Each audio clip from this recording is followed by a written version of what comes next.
Welcome to another edition of the ISB podcast. I'm your host, Sahil, here with Ishana, covering women's soccer. The U.S. women's national team finished their group play at the Olympics.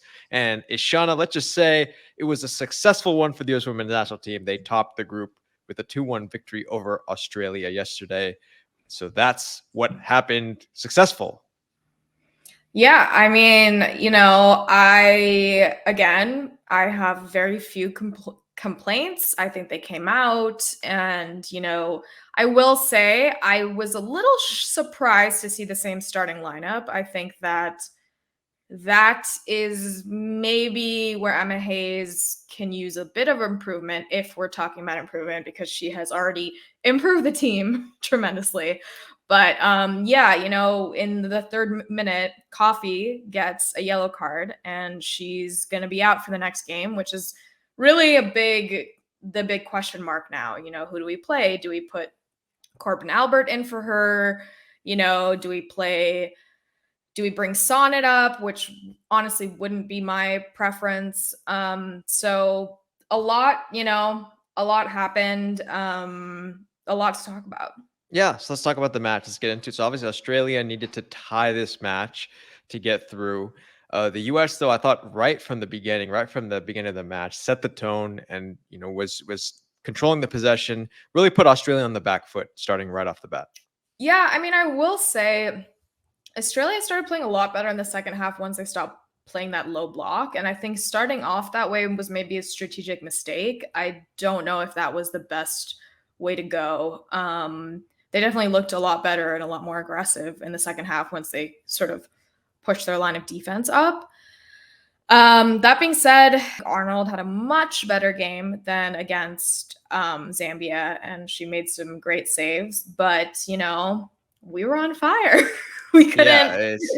Yeah, we got Trin, who's made so many assists and goals. Sophia Smith, same thing. I mean, it's just like we had a good game. We had Horan, I think, who had a better game. She played some great, balls, some great passes. I mean, Trinity Rodman is just she's on fire.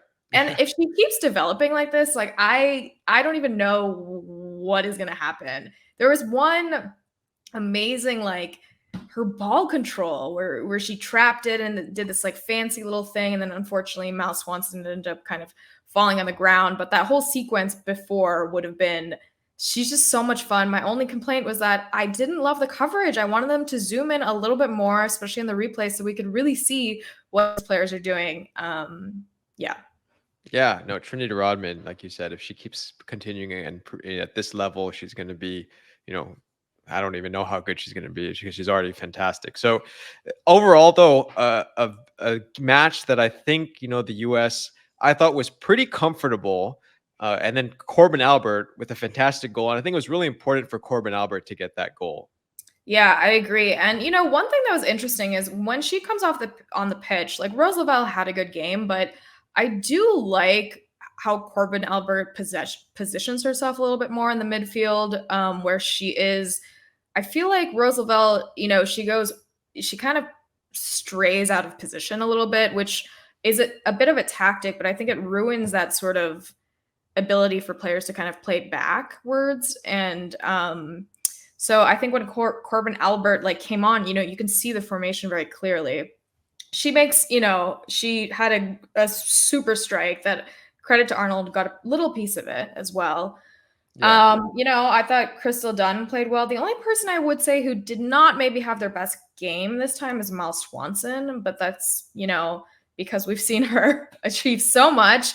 If there was any game for her to have a little bit of an off day, it was this one. It was exciting to see Croy Bethune come on and get a little bit of that playing time.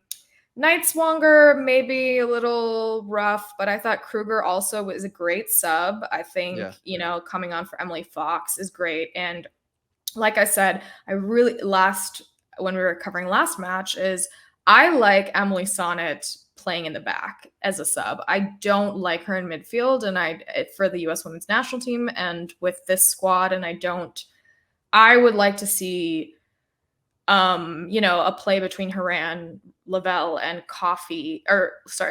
Lavelle Horan and Corbin Albert to kind of, I want Emma Hayes to play around with that in terms of replacing Coffey in the next match.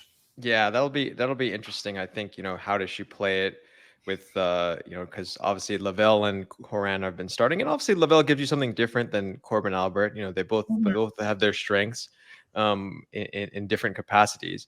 But do you play all three of them? I think that's something that's going to be very interesting.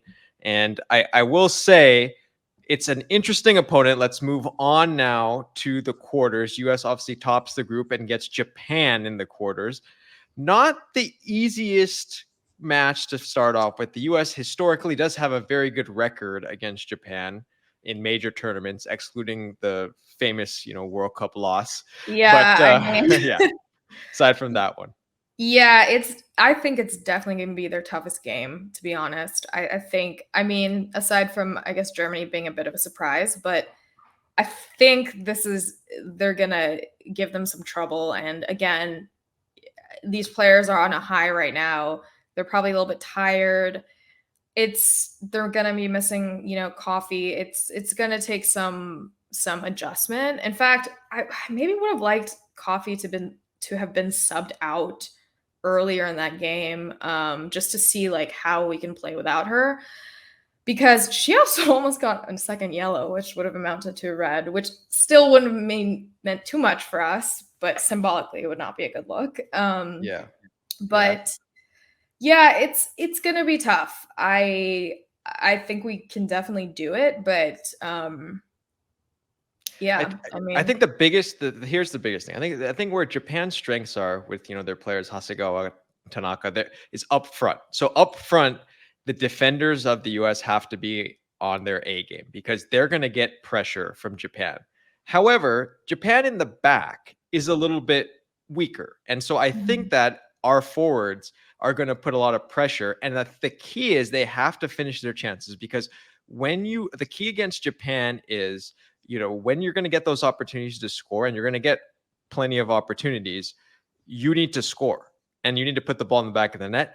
The danger is you when they get their opportunities, right? Japan, the defense has to be staunch, because that's where teams have run into trouble against Japan in this tournament. Brazil was pretty much through. They had the game won, and then they had a handball that led to the penalty. And then, of course, they had a giveaway, and Japan capitalized off that. So you got to be careful of mistakes in the back against Japan. Yeah, I agree. And obviously with Tierna Davidson being hurt, that makes you a little nervous. But Germa, I mean, good old Germa, future captain of the US women, she is so solid. And I just feel just so secure with her back there that, I'm not concerned that much. And I think, yes, as always, I think converting our chances is where we can maybe improve a little bit more, just having shots a bit more on target. I thought Rodman had she has a powerful left foot in that last. I think if she can, sort of fine tune that a little bit. Swanson, who's usually a great finisher, maybe didn't have the best game last game, comes in, and this game she kills it. She'll be fine. I think Sophia Smith has positioned herself really well.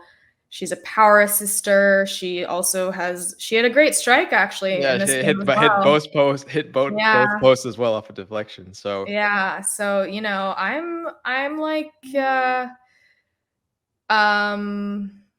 think excited. we can do it.